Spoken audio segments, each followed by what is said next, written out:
Hi friends, welcome back to another video from my YouTube channel. It's me Shawn with you.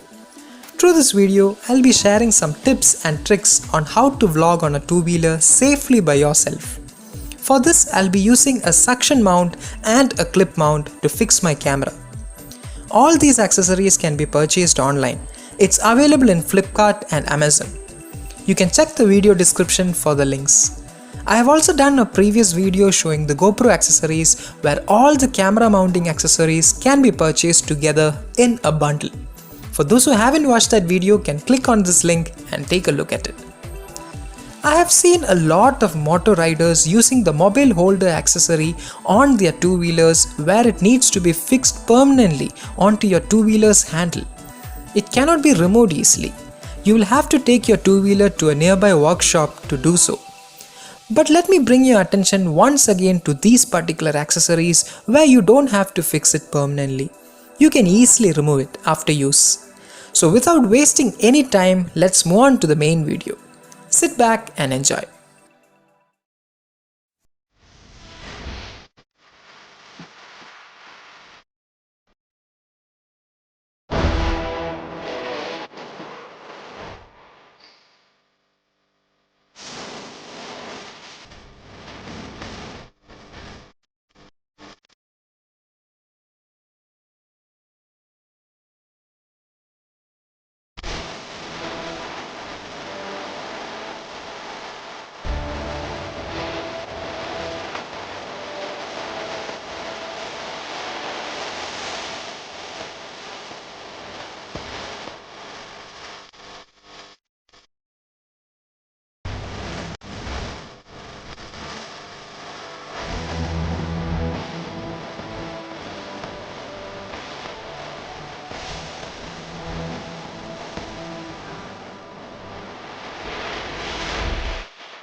So friends, finally we have reached towards the end of this video. Hope this video was helpful. If you have enjoyed this video, feel free to give a like or else feel free to dislike this video. And don't forget to join my YouTube family by clicking on the subscribe button followed by the bell icon next to it. So whenever I upload new videos, you will be notified in future. So we'll meet again next time in another video with a fresh topic. Till then, bye, take care, see you.